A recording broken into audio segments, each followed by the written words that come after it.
मेटाएथिक्स इस बात को समझने की कोशिश है कि जब हम नैतिकता की बातें करते हैं, सोचते हैं या उस पर अमल करते हैं, तो उसके पीछे कौन कौन से विचार, मान्यताएं और सोच काम करती हैं। इसमें कई तरह के सवाल आते हैं, जैसे क्या नैतिकता सच से ज्यादा स्वाद या पसंद का मामला है?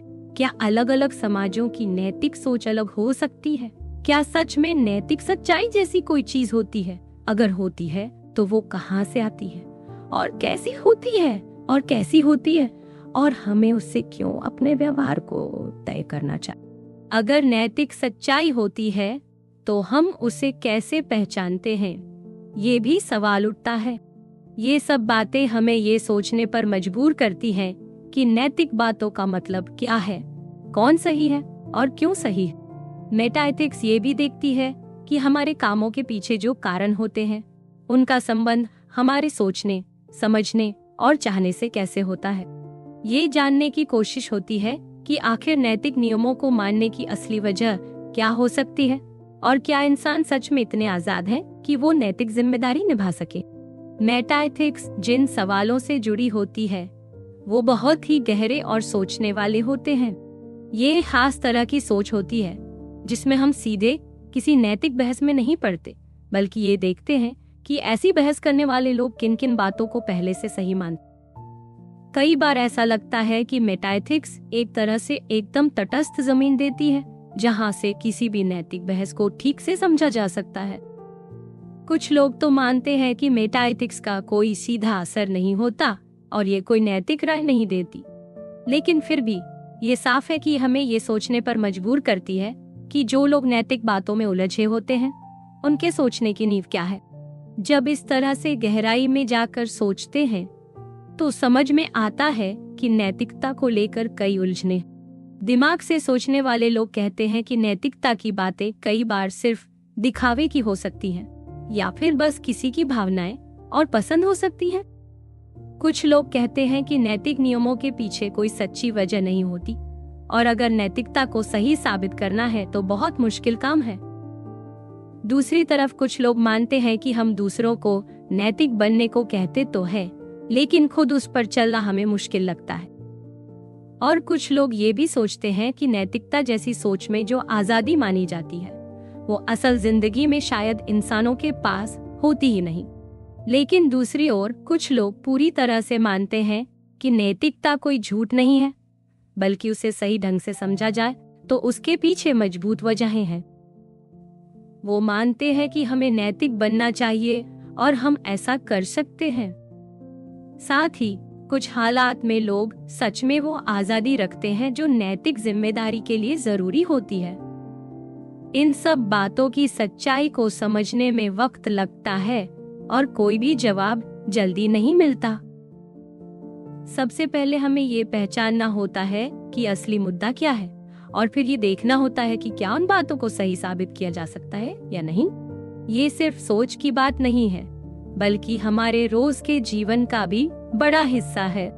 और अगर हमारी नींव की बातें ही गड़बड़ निकलें, तो सिर्फ नैतिकता की समझ नहीं हिलेगी, बल्कि शायद हमें नैतिकता की जरूरत पर भी शक होने लगे। भले ही मेटाएथिक्स बहुत गहरी और उलझी हुई बातें हों, लेकिन जब इंसान अपने नैतिक सोच पर ध्यान देने लगता है तो ये सवाल अपने आप सामने आने लगते हैं। इसलिए जब एक बार किसी ने कह दिया कि इंसाफ से जीना जिंदगी को बेहतर बनाता है, तो बात जल्दी ही इस तरफ बढ़ गई कि इंसाफ आखिर है क्या और इसकी शुरुआत कैसे हुई। फिर एक ने कहा कि इंसाफ तो बस ताकतवर लोगों की बनाई चीज है जिससे वो बाकी लोगों पर राज कर सकें। ये सिर्फ एक झूठी कहानी है जो कमजोर लोगों को समझाने के लिए गढ़ी गई है ताकि कुछ गिने चुने लोग फायदा उठा सके। इस सोच में इंसाफ लोगों पर बोझ बन जाता है जिससे वो बचना ही बेहतर समझते हैं। इसके बाद एक और सोच सामने आई जो थोड़ी कम सख्त थी। उसमें ये माना गया कि इंसाफ भले इंसानों की बनाई चीज हो, लेकिन वो समाज में शांति और सहमति बनाए रखने के लिए बहुत जरूरी है, क्योंकि हर इंसान चाहता है कि उसकी मर्जी चले, लेकिन साथ ही उसे दूसरों की मर्जी का भी सामना करना पड़ता है। इसलिए इंसाफ के नियम सबने मिलकर बनाए ताकि सब ठीक से रह सके। लेकिन एक सोच ये भी रही कि इंसाफ को इंसानी बनावट नहीं है, बल्कि वो एक सच्चाई है जो हमेशा से है और इंसानी रिवाजों और नियमों को परखने का पैमाना है। अब इन अलग अलग सोचों से ये बात भी जुड़ती है कि इंसाफ की कीमत क्या है। इंसाफ को कोई समाज की बनाई बात माने या एक ऐसी सच्चाई जो इंसानों से ऊपर है, दोनों ही रास्तों से इंसाफ की अहमियत समझी जा सकती। कोई कहे कि इंसाफ वही होता है जहां ताकतवर उसे लागू करे, तो कोई कहे कि इंसाफ सबके फायदे के लिए हो। कोई ये माने कि इंसाफ का मतलब है दूसरों की इज्जत करना या उनकी भलाई चाहना। कई लोग मानते हैं कि इंसाफ के बारे में जो सोच सुकरात की थी वो नैतिकता की सच्चाई के करीब लगती है। इसमें ये बात आती है कि इंसानों के बनाए सारे नियम भी अगर इंसाफ के खिलाफ हो तो उन्हें सवालों के घेरे में लाया जा सकता है। लेकिन इस सोच के साथ एक मुश्किल ये भी है कि अगर इंसाफ इंसानों से ऊपर की कोई चीज है तो उसका असली स्रोत और ताकत कहाँ से आती है। कुछ लोग मानते हैं कि इन सवालों के जवाब भगवान में मिलते हैं। उनके हिसाब से नैतिक नियम भगवान की इच्छा से बने हैं और इसलिए वो सही है। लेकिन इस सोच में भी एक उलझन है कि अगर भगवान कोई हुक्म देता है तो क्या वो इसीलिए सही है क्योंकि वो भगवान ने कहा, या फिर इसलिए कि वो सच में अच्छा है। अगर भगवान का हुक्म सही है क्योंकि वो अच्छा है, तो इसका मतलब है कि अच्छा और बुरा जानने का कोई और पैमाना पहले से है। और अगर मान ले कि भगवान जैसा कहे वही सही है, तो फिर ये समझना मुश्किल होता है कि उसका हुक्म सही क्यों माना जाए। कुछ लोग कहते हैं कि भगवान की अच्छाई या उसका सब कुछ जानना ही उसकी बातों को सही बनाता है। लेकिन तब भी ये मानना पड़ेगा कि अच्छाई जैसी कोई चीज पहले से है और भगवान बस उसे जानता है। और अगर कहें कि भगवान की मर्जी ही सब कुछ है और उसके लिए कोई दूसरा पैमाना नहीं है, तो फिर ये सवाल उठता है कि उसकी कही बातों को क्यों माने। अगर कोई कहे कि भगवान को मानो क्योंकि वो सजा दे सकता है या क्योंकि उसने हमें बनाया है, तो भी ये बात पूरी तरह से नहीं समझाती कि उसके हुक्म सही क्यों है। सिर्फ किसी के पास ताकत होने से उसकी बात सही नहीं हो जाती, और सिर्फ इस वजह से कि उसने हमें बनाया है उसे हम पर पूरा हक मिल जाए, ये भी तय नहीं है। हो सकता है भगवान की ताकत या उसका बनाने वाला होना कुछ खास हो, लेकिन तब जरूरी है कि ये साफ किया जाए कि उसमें क्या खास है। और अगर भगवान के बारे में सोचकर हम मेटाएथिक्स की इस उलझन का हल ढूंढना चाहते हैं, तो फिर हमें ऐसा जवाब देना होगा जो किसी और ऊपर से तय हुए पैमाने पर टिका न हो, क्योंकि हम तो उन्हीं पैमानों को समझने की कोशिश कर रहे हैं। ग्लाको ने जो सोच रखी कि नैतिकता इंसानों के बीच का एक समझौता है, उसकी एक अच्छी बात यह है कि इससे नैतिकता को समझना आसान हो जाता है। जैसे कुछ कामों को सही या गलत मानना कानून या शिष्टाचार के हिसाब से तय होता है, वैसे ही नैतिकता भी कुछ तय किए गए नियमों से बनती। इस सोच से ये भी समझ आता है कि लोग नैतिक नियमों की परवाह क्यों करते हैं, भले ही जब उन्हें मौका मिले तो वो उन्हें तोड़ भी दे, क्योंकि ये नियम सबके फायदे के लिए बनाए गए हैं। लेकिन इस तरह की सोच से ये बात मेल नहीं खाती कि नैतिकता के कुछ नियम हमेशा और हर जगह एक जैसे होते हैं। समझौते तो बदलते रहते हैं, एक जगह कुछ सही माना जाता है तो दूसरी जगह वही गलत हो सकता है। इसलिए जब तक किसी नियम को एक बड़ी सबके लिए सही बात से नहीं जोड़ा जाए, तब तक उसे मानना मजबूरी नहीं लगती। लोग तभी किसी नियम को मानते हैं जब वो उन्हें सही, न्यायपूर्ण या फायदेमंद लगे। ये बात भी सही है कि कुछ लोग अब भी मानते हैं कि नैतिकता सिर्फ समझौते पर नहीं टिकी हो सकती, लेकिन इसका मतलब ये नहीं कि जो नियम समझौते से ऊपर है वो समझ से बाहर है।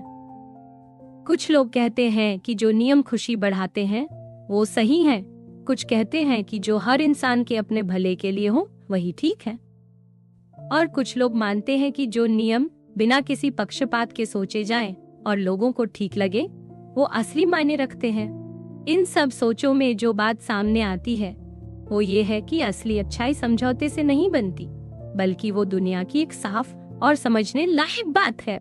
ऐसी सोच को नेचुरलिज्म कहा जाता है। इसमें माना जाता है कि नैतिकता की बातें किसी जटिल या अलग दुनिया से नहीं आती, बल्कि इसी दुनिया की आम चीजों से जुड़ी होती है। लेकिन दूसरी सोच, नॉन नेचुरलिज्म, मानती है कि नैतिकता ऐसी चीज है जो इस दुनिया की आम समझ से कुछ ऊपर है। अब इसमें मुश्किल ये आती है कि अगर नैतिक बातें दुनिया की आम चीजों से ऊपर हैं, तो उन्हें हम कैसे समझें और कैसे जानें? नेचुरलिज्म की सबसे बड़ी ताकत ये है कि इसमें नैतिक बातें किसी अनजानी और जादुई चीज की तरह नहीं लगती। लेकिन फिर भी इसमें कमी ये लगती है कि जब हम किसी चीज को अच्छा या बुरा कहते हैं, तो वो बात सिर्फ उसकी आम खूबियों से ज्यादा लगती है।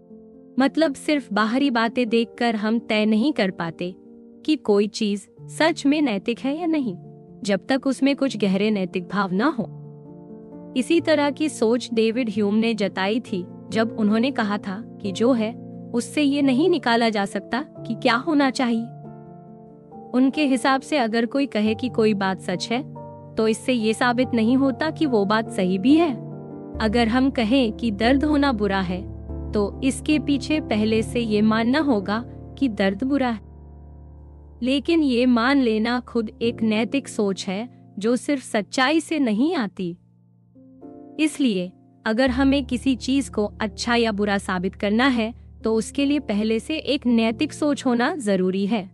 इसका मतलब ये हुआ कि नैतिक नतीजों तक पहुंचने के लिए सिर्फ सच्चाई की बातें काफी नहीं है।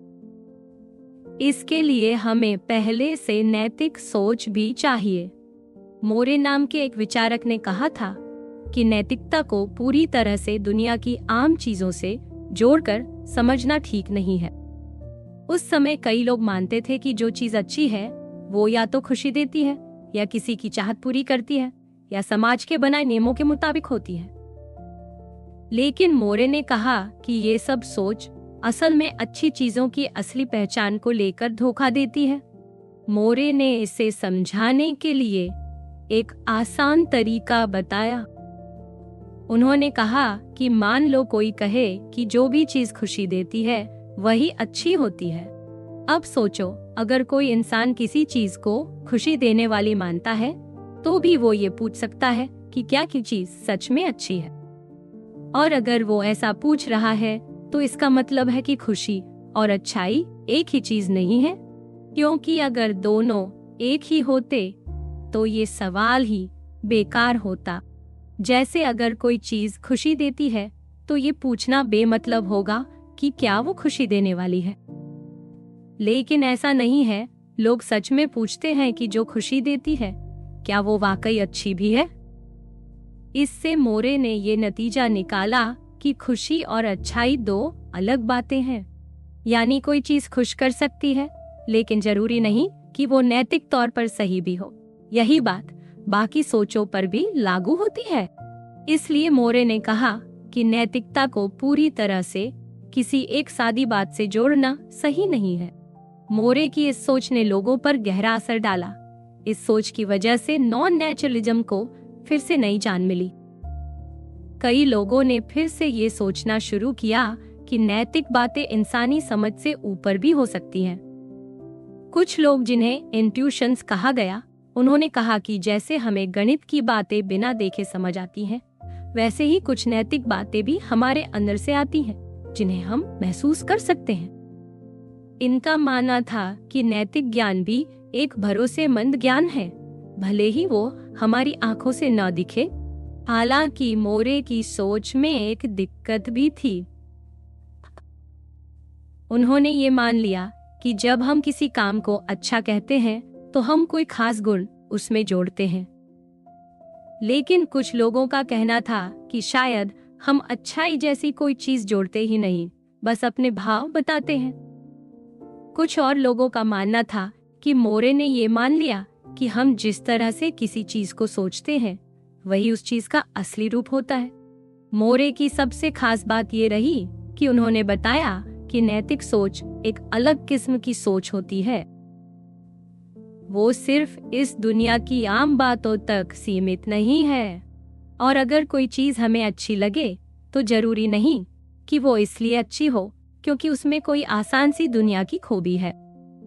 उस सोच के पीछे कुछ और गहराई होती है जो सीधे समझ नहीं आती। लेकिन महसूस की जाती है। मोरे की बात पर सबसे पहली आपत्ति यही आई कि हो सकता है नैतिक सोच में हम किसी भी चीज का कोई गुण बताने की कोशिश ही ना कर रहे हो। कुछ लोगों ने कहा कि मोरे की गलती ये थी कि उसने सोचा कि नैतिक बातें किसी चीज में कोई गुण जोड़ती हैं। लेकिन हो सकता है कि नैतिक बातों में हम कोई गुण नहीं बताते बल्कि कुछ और करते हैं। जैसे कोई भावना दिखाते हैं, कोई राय रखते हैं या किसी चीज को करने या न करने की सलाह देते हैं। इसलिए उन्होंने कहा कि नैतिक बातें सही या गलत नहीं होती, क्योंकि वो कोई सच या झूठ वाली बात नहीं कहती। वो बस एक अंदाज या सोच जाहिर करती हैं। ऐसी सोच रखने वाले लोगों का ध्यान दो बातों पर होता है। एक तो ये कि जब हम नैतिक बातें कहते हैं तो हम अंदर से क्या महसूस कर रहे होते हैं।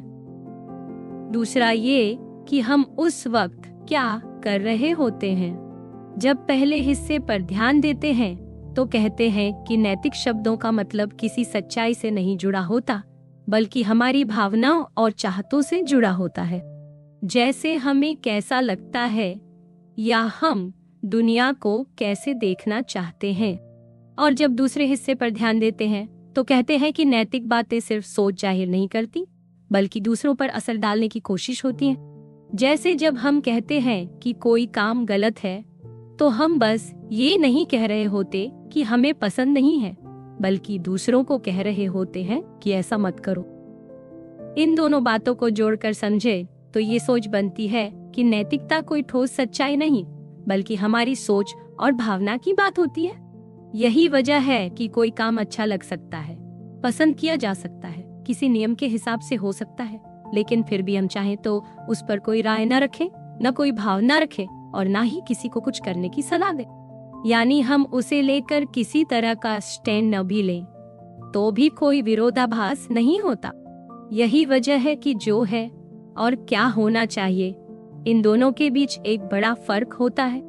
लेकिन इस सोच को मानने वालों को ये भी समझाना होता है कि अगर नैतिक बातें बस भावनाएं हैं तो फिर क्यों लगता है कि वो सही या गलत हो सकती है, और क्यों लोग उन्हें सोच समझ कर कहते हैं जैसे वो किसी सच्चाई पर आधारित हों।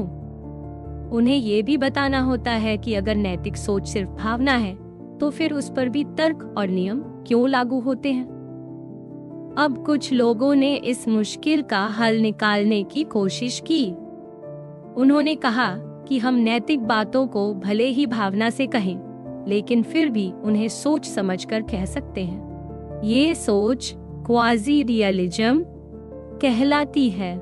इसमें माना जाता है कि भले नैतिकता में कोई ठोस गुण ना हो, लेकिन फिर भी हम उसे लेकर बात करते हैं, सोचते हैं, बहस करते हैं और उसे सही या गलत मानते हैं।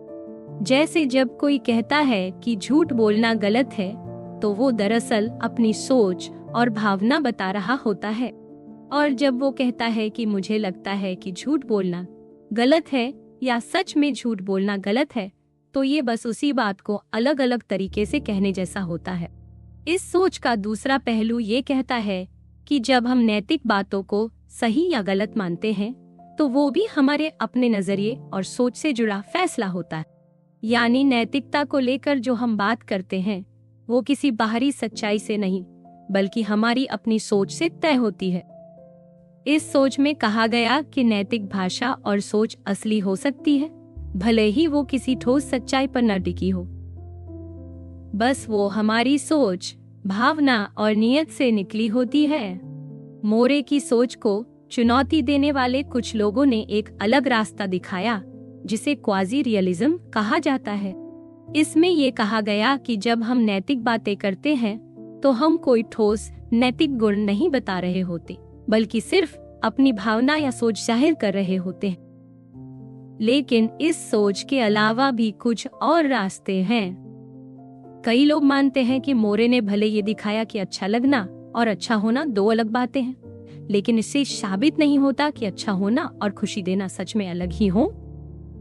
कुछ लोग उदाहरण देते हैं कि जैसे किसी द्रव को पानी मानना और उसे H2O मानना दो अलग बातें लगती हैं, लेकिन असल में पानी और H2O एक ही चीज है। ऐसे ही अच्छा होना और खुशी देना दिखने में अलग लगते हैं, पर असल में एक जैसे हो सकते हैं। इसलिए हो सकता है कि नैतिकता को लेकर जो सोच है वो किसी प्राकृतिक गुण से जुड़ी हो, और मोरे की बात इस सोच को पूरी तरह नकार नहीं सकती। इस सोच को कॉग्निटिविज्म कहा गया, जो मानता है कि जब हम नैतिक बातें करते हैं तो हम सच में किसी काम, नियम या आदत में कोई खास गुण जोड़ते हैं। यानी जब हम कहते हैं कि कोई काम सही है तो हम मानते हैं कि उसमें कुछ ऐसा है जो उसे सही बनाता है।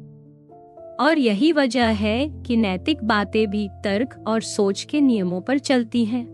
लेकिन फिर भी सवाल ये बचता है कि अगर ये गुण कोई आम प्राकृतिक गुण है तो नैतिक सोच को अलग और खास कैसे माना जाए। अब चाहे सोच कॉग्निटिव हो या नॉन कॉग्निटिव, दोनों के सामने एक ही चुनौती है, नैतिक सोच को ऐसा समझाना जो इसे बाकी सोच से जोड़े भी रखे और फिर भी इसे खास बनाए रखे।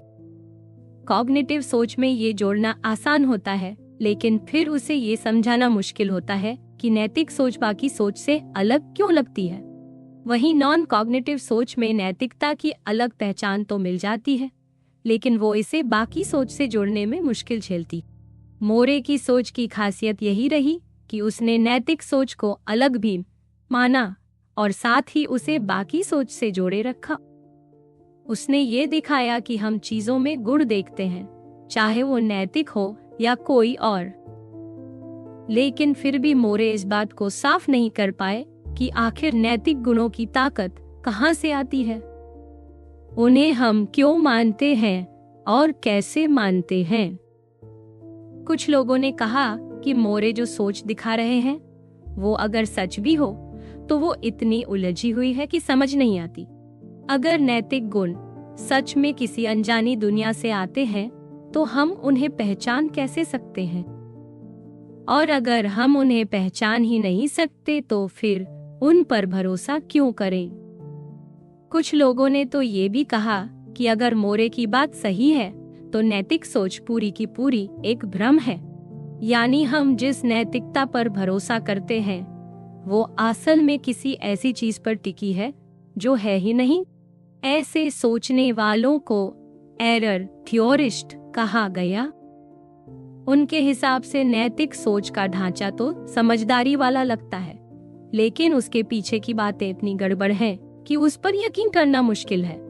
वो कहते हैं कि हम या तो इस सोच को बदल दें या फिर वो भाषा ही छोड़ दें और कोई नया तरीका ढूंढें जिससे हम ठीक से सोच और बात कर सके। एरर थ्योरिस्ट की सोच का मतलब ये नहीं है कि नैतिकता बेकार है, बल्कि उनका कहना ये है कि नैतिक सोच जैसी है वैसी सही नहीं है। जैसे कोई भगवान में विश्वास न करे तो भी धार्मिक भाषा को किसी और मतलब से इस्तेमाल कर सकता है, वैसे ही नैतिक भाषा को भी बदले हुए तरीके से इस्तेमाल किया जा सकता है। लेकिन जो भी हो, अगर किसी को नैतिक सोच को सही साबित करना है तो उसे ये दिखाना होगा कि इसके पीछे जो मान्यताएं हैं वो वाकई समझने लायक और टिकाऊ हैं। अगर कोई ये साबित करना चाहता है कि एक नैतिक सोच दूसरी सोच से बेहतर है तो उसे ये भी बताना होगा कि वो ऐसा कैसे करेगा। मतलब किसी सोच को सही मानने की वजह क्या हो सकती है। अगर हम ये माने कि सिर्फ आम बातों से नैतिक नतीजे नहीं निकाले जा सकते तो हमें मानना पड़ेगा कि कुछ नैतिक मान्यताएं पहले से जरूरी। लेकिन फिर सवाल आता है कि उन नैतिक मान्यताओं को हम कैसे सही माने। कुछ लोग कहते हैं कि कुछ बातें सबको ठीक लगती हैं, जैसे हत्या गलत है या दर्द बुरा है या सबके साथ बराबरी का व्यवहार होना चाहिए।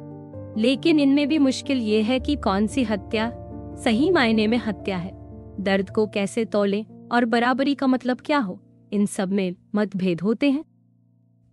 इसलिए ये बातें इतनी मजबूत नहीं मानी जा सकती कि किसी नैतिक सोच को पूरी तरह सही साबित कर सके। कुछ लोग ये तरीका अपनाते हैं कि कोई ऐसी बात बताई जाए जो भले सबने सीधे न मानी हो, लेकिन जिसे मानना सभी के व्यवहार से झलकता हो। जैसे कि कोई उस पर अमल करता है चाहे उसे इसका एहसास हो या न हो, मगर तब ये साबित करना पड़ेगा कि वो बात सच में उस सोच को सही ठहराती है, और साथ ही ये भी दिखाना होगा कि लोग सच में उस सोच को मानते हैं वरना लगेगा कि बस मुश्किल को घुमा दिया गया, हल नहीं किया गया। मान लो अगर ये मान भी लिया जाए कि कुछ गहरी बातें हैं जिन्हें लोग मानते हैं और वो बाकी सोच को सही ठहरा सकती हैं, तो भी एक सवाल बचता है, क्योंकि सिर्फ ये मान लेना कि हम किसी सोच को मानते हैं, इसका मतलब ये नहीं कि वो सोच सच है। हमारी नैतिक सोच, चाहे किसी एक मामले पर हो या किसी बड़े सिद्धांत पर, वो बाकी दुनिया की चीजों को समझने वाले सबूतों से बहुत दूर लगती है। हम अच्छाई या बुराई को देख, छू या सूंघ नहीं सकते, जैसा हम बाकी चीजों के साथ करते हैं, तो फिर हम उन्हें कैसे समझें? हमें कैसे पता चले कि हमारे फैसले सही दिशा में हैं? ऐसे सवाल सिर्फ नैतिकता तक सीमित नहीं है। बहुत सी गणितीय बातें या धार्मिक सोच भी इसी तरह समझ से बाहर लगती है। ये बातें भी सीधे हमारी इंद्रियों से नहीं जुड़ी होती, लेकिन फिर भी हम उन्हें समझने की कोशिश करते हैं। हो सकता है इनकी समझ से हमें नैतिक सोच को समझने में भी मदद मिले। एक रास्ता ये है कि जैसा एक विचारक ने कहा था कि नैतिक नियमों को बिना अनुभव के सोच के जरिए ही समझा जा सकता है। उनके मुताबिक अगर कोई इंसान समझदार है तो उससे ये उम्मीद की जाती है कि वो अपने फैसलों के पीछे के तरीके को समझे और दूसरों के साथ ऐसा व्यवहार करे जैसे वो खुद अपने साथ करवाना। एक नियम ये होता है कि हम अपने लक्ष्य तक पहुंचने के लिए जरूरी कदम उठाएं या फिर वो लक्ष्य छोड़ दें। और दूसरा ये कि हम खुद को और दूसरों को सिर्फ इस्तेमाल की चीज ना समझें, बल्कि उनकी इज्जत करें। नैतिक सोच को समझने के हर तरीके के साथ उसके पीछे की मान्यताएं भी जुड़ी होती हैं। कुछ सोच मानती है कि नैतिकता जैसी कोई चीज है ही नहीं, इसलिए उसे समझने की कोशिश भी बेकार है। दूसरी सोच कहती है कि जैसे हम दूसरी बातों को समझते हैं, वैसे ही नैतिक बातों को भी समझ सकते हैं। और कुछ सोच कहती है कि नैतिक ज्ञान को समझने के लिए हमें बिल्कुल अलग तरीका अपनाना होगा। किसी भी रास्ते पर चले, नैतिकता को लेकर संदेह बना ही रहता है। और अगर मान लिया जाए कि नैतिकता जैसी कोई चीज है ही नहीं, तो फिर ये संदेह सीधा यकीन में बदल जाता है। हाँ, अगर कोई सोच ये दिखा पाए कि नैतिक ज्ञान मुमकिन है, तो भी ये साबित करना कि हमने सच में ऐसा कोई ज्ञान हासिल किया है, आसान काम नहीं है। जब दो लोग जो एक जैसे समझदार, संवेदनशील और जानकार हों, किसी नैतिक बात पर अलग अलग राय रखते हैं, तो सवाल उठता है कि क्या दोनों की राय वाकई सही ठहराई जा सकती है?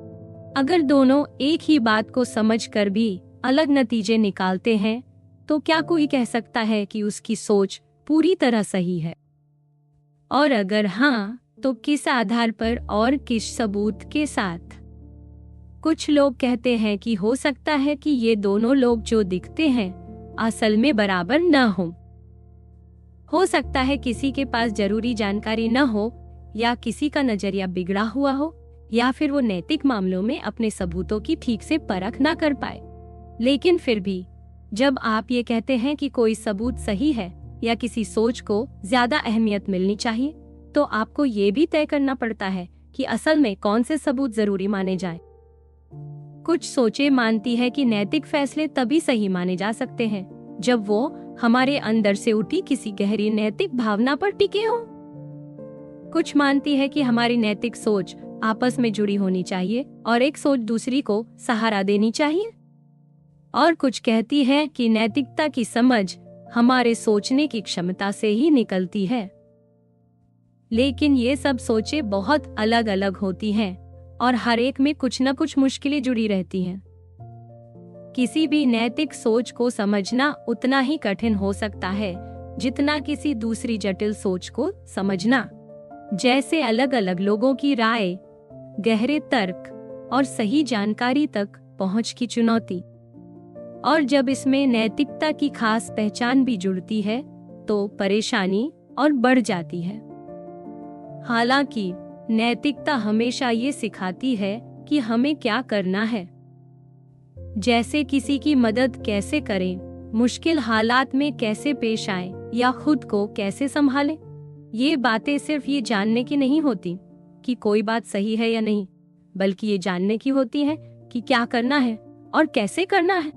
और अक्सर लोग अच्छे या बुरे अपने कामों से पहचाने जाते हैं, न कि अपने कहे या सोचे से। नैतिकता की एक खास बात यह भी है कि जब हम किसी बात को अच्छा या सही कहते हैं तो ऐसा लगता है कि कोई वजह भी है उस काम को करने की। ये बात किसी रंग को पहचानने से अलग होती है।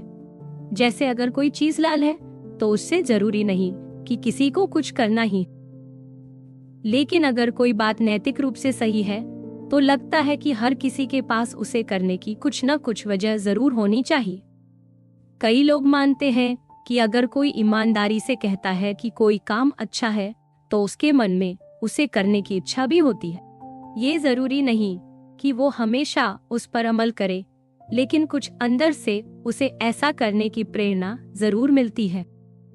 तो ये लगता है कि नैतिक सोच, वजहों और हमारी इच्छा तीनों के बीच गहरा रिश्ता है। कुछ सोचें कहती हैं कि अगर आप मानते हैं कि कोई चीज अच्छी है तो आपके पास उसे करने की वजह भी होनी चाहिए। और कुछ सोचें कहती हैं कि किसी को कुछ करने की वजह तभी हो सकती है जब उसके अंदर वैसी प्रेरणा हो। अब हर एक सोच इन रिश्तों को अलग ढंग से समझाती है। कुछ सोचें जैसे नॉन कॉग्निटिविज्म मानती है कि नैतिक सोच दरअसल भावना है, इसलिए उसमें प्रेरणा अपने आप आ जाती है। लेकिन कुछ सोचें जैसे नेचरलिज्म, जो अच्छाई को किसी प्राकृतिक गुण से जोड़ती हैं, उनमें ऐसा मानना मुश्किल हो जाता है कि कोई इंसान उस गुण को माने लेकिन उसके लिए को प्रेरित ना हो।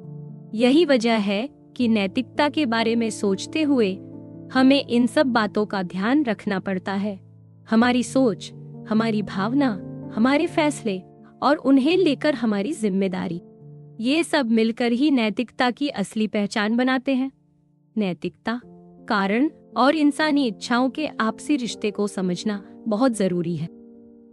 इसी सोच को समझने की कोशिश मेटाएथिक्स का एक बड़ा हिस्सा रही है। शुरुआत में ग्लाउको ने जो बात रखी थी वो एक सवाल के साथ आई थी, क्या नैतिकता बस लोगों के बीच का एक समझौता है ताकि सबको दूसरों से बचाव मिले और फायदा हो? अगर ऐसा है तो इंसान सिर्फ तभी नैतिक बनेगा जब उसे इससे कोई फायदा दिखे। अगर किसी को बिना नियम माने ही फायदा मिल जाए तो उसके पास वो नियम मानने की कोई ठोस वजह नहीं होगी। इसका मतलब ये हुआ कि अगर नैतिकता बस समझौते से बनी है तो वो हमेशा सभी पर लागू नहीं होती, और फिर अच्छाई खुद में कोई इनाम नहीं रह जाती। इंसान सिर्फ तभी अच्छा बनने की सोचेगा जब उसे इससे कुछ हासिल हो। ऐसे में अगर दूसरों ने नियम माने तो फायदा मिलेगा, लेकिन अगर खुद नियम तोड़ें और कोई देख न पाए तो नुकसान भी नहीं होगा। तो ये सोच नैतिकता की उस बात को कमजोर कर देती है जो कहती है कि सही काम को इसलिए करो क्योंकि वो सही है। ग्लाउको को उम्मीद थी कि सुकरात एक ऐसी सोच बताएंगे जो नैतिकता की असली अहमियत को साबित कर पाए, और यही हुआ भी। सुकरात ने बताया कि नैतिक होना खुद उस इंसान के लिए अच्छा होता है जो नैतिक बनता है। उन्होंने कहा कि इंसाफ जैसे गुण सिर्फ दूसरों को फायदा नहीं देते, बल्कि वो उस इंसान को भी अंदर से मजबूत और आजाद बनाते हैं जो उन्हें अपनाता है। उन्होंने ये भी समझाया कि गलत काम का कोई भी फायदा कितना भी बड़ा हो, इंसान की अच्छाई के नुकसान से बड़ा नहीं हो सकता। सुकरात की सोच में कुछ बातें ऐसी भी थीं जो उन्हें नॉन नेचरलिज्म के करीब लाती हैं, लेकिन उन्होंने जो इंसाफ की परिभाषा दी और ये कहा कि इंसान को अपने सोच विचार से चलना चाहिए, ये बातें ऐसी हैं जिन्हें नेचरलिज्म की सोच से भी जोड़ा जा सकता है। अगर हम समझें कि तर्क और आजादी को भी प्राकृतिक रूप से समझा जा सकता है। असल में ग्लाउको का जो सवाल था, मैं नैतिक क्यों बनूं, वो आज भी हर नैतिक सोच के केंद्र में है। कुछ लोग कहते हैं कि ये सवाल ही गलत है, क्योंकि अगर कोई काम नैतिक रूप से सही है तो वो अपने आप करने लायक है। कुछ कहते हैं कि यही सवाल नैतिकता की सबसे बड़ी कसौटी है, क्योंकि अगर हमें नैतिक बनने की कोई ठोस वजह नहीं दिखती तो फिर नैतिकता का कोई मतलब नहीं रह जाता। जो भी सोच कोई इंसान अपनाता है, चाहे वो नैतिक गुणों, नैतिक फैसलों, कारणों और इंसानी इच्छाओं को जोड़कर समझने वाली हो या नहीं, वो तब तक मजबूत नहीं मानी जाएगी जब तक वो ये ना बता पाए कि नैतिक बातें कैसे हमारे रोज के फैसलों में जगह बना सकती। ये मानना भी चल सकता है कि नैतिक गुण हमेशा कोई कारण नहीं देते, या कि कभी कभी नैतिक फैसले इंसान को प्रेरित नहीं करते, या फिर इंसान के पास किसी काम को करने की वजह हो सकती है लेकिन फिर भी वो उसे करने का मन ना बनाए। लेकिन ये सभी सोचे बहस का हिस्सा है और हर कोई इन्हें नहीं मानता।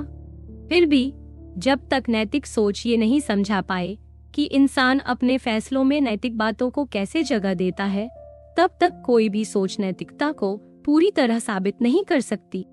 नैतिकता सिर्फ सोचने की नहीं, जीने की बात है। जब तक वो इंसान के मन, फैसले और कामों में असर न डाले, तब तक वो अधूरी ही मानी जाएगी। जब कोई इंसान कुछ करता है या करने से चूक जाता है, तो हम ये सोचते हैं कि वो जिम्मेदार है या नहीं। ये समझना बहुत जरूरी है कि नैतिक बातें हमारे फैसलों और कामों में कैसे शामिल होती हैं। इसमें ये देखना भी आता है कि कौन सी वजहें सही बहाना मानी जाए, कौन सी बातें किसी को माफ करने लायक बनाती हैं और कौन सी बातें किसी की गलती को और बड़ा बनाती हैं। ये सब बातें नैतिक सोच से जुड़ी होती हैं, लेकिन कुछ सवाल ऐसे भी हैं जो इससे और गहराई से जुड़े होते हैं।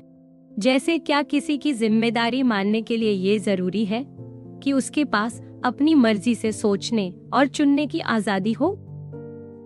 अगर हाँ, तो फिर किसी इंसान के पास सही मायनों में आजादी कब मानी जाएगी? सिर्फ इतना काफी नहीं कि उसका मन बिना किसी वजह के कुछ सोच रहा हो। अगर उसका मन बिना किसी वजह के अचानक कुछ भी कर दे, तो वो भी आजाद नहीं कहा जाएगा। उसी तरह अगर कोई और उसके मन को पूरी तरह से चला रहा हो, तो भी वो आजाद नहीं कहा जा सकता। तो सवाल ये है कि इंसान की सोच ऐसी कैसे हो जो उसके अपने तर्क या सोच से जुड़े और इस तरह से हो कि उसे सही मायनों में उसकी अपनी मर्जी कहा जा सके। ये भी सोचने वाली बात है कि क्या ये आजादी तय होती है किसी चीज के होने या न होने से, या फिर इससे कि वो सोच किस वजह से बन रही है और किस तरह से बन रही है। और अगर किसी इंसान के पास ऐसी आजादी है जो नैतिक जिम्मेदारी के लिए जरूरी है, तो फिर ये समझना जरूरी है कि उसकी सोच को चलाने वाली बातों और उसके किए गए काम के बीच क्या रिश्ता है। और ऐसे इंसान जो खुद अपनी मर्जी से फैसले करते हैं, वो इस दुनिया के बाकी कामकाज में कैसे फिट होते हैं? इन सवालों के जवाब देने वालों की सोच बहुत अलग अलग रही है। कुछ लोगों का मानना है कि नैतिक जिम्मेदारी के लिए आजादी का एक खास रूप होना जरूरी है। कुछ मानते हैं कि हमारे पास ये आजादी होती ही नहीं, कुछ मानते हैं कि कभी कभी होती है। कुछ लोग तो ये भी कहते हैं कि आजादी की कोई जरूरत ही नहीं है और इंसानों को जिम्मेदार तभी मानना चाहिए जब उनकी सोच पहले से तय हो चुकी हो। कुछ ये भी कहते हैं कि असली आजादी वो होती है जब इंसान का मन किसी सोच या तर्क से चल रहा हो। और कुछ का कहना है कि नैतिक जिम्मेदारी की सही समझ में ये सब गहरे दार्शनिक सवाल मायने ही नहीं रखते। नैतिक सोच का इतिहास ऐसे सिद्धांतों की तलाश करता रहा है जो ये समझा सकें कि कोई काम, कोई तरीका या कोई इंसान अच्छा है या बुरा, सही है या गलत। ज्यादातर लोगों ने यही मान लिया है कि नैतिकता को समझाने वाले कुछ पक्के और साफ नियम होने चाहिए, जबकि कुछ लोग ये मानते हैं कि हो सकता है कोई तय नियम हो ही नहीं और हर बात को अलग अलग समझना जरूरी हो। कुछ लोग ये भी कहते हैं कि अगर अब तक हम कोई सही नियम नहीं बना पाए हैं, तो शायद नैतिकता नाम की कोई चीज ही नहीं होती। इन सब सवालों को सोचते हुए इंसान फिर से उसी बात पर लौट आता है कि आखिर नैतिकता है क्या और इंसानी जिंदगी में इसका मतलब क्या है। क्या नैतिकता की यही खासियत है कि इसके लिए कुछ पक्के नियम जरूरी हैं, या फिर ये मान लेना ठीक है कि एक ही तरह की बेरहमी कभी गलत हो सकती है और कभी नहीं, बिना किसी खास वजह के। लेकिन ऐसा मानना शायद इस सोच को कमजोर कर देता है कि नैतिकता के पीछे कोई ठोस वजह होती है, क्योंकि अगर नैतिक बातें बस यूं ही बनती हुई हैं, तो फिर उनका कोई असली मतलब या असर नहीं बचता। इसका एक अच्छा जवाब शायद यही होगा कि नैतिक बातें सिर्फ बाहर की दुनिया में बनी हुई चीजें नहीं हैं जो हम बस जाकर ढूंढ लें, बल्कि ये हमारे अपने सोचने, समझने और जीने के तरीकों से जुड़ी होती हैं। लेकिन ये बात कह देना ही काफी नहीं है कि हमने कुछ नैतिक नियम बना लिए हैं जो हमारे हर फैसले पर फिट बैठते हैं। असली बात यह है कि हमें ये भी दिखाना पड़ेगा कि ये नियम क्यों मायने रखते हैं, क्यों जरूरी हैं और क्यों इन्हीं से हमारे नैतिक फैसले सही साबित होते हैं।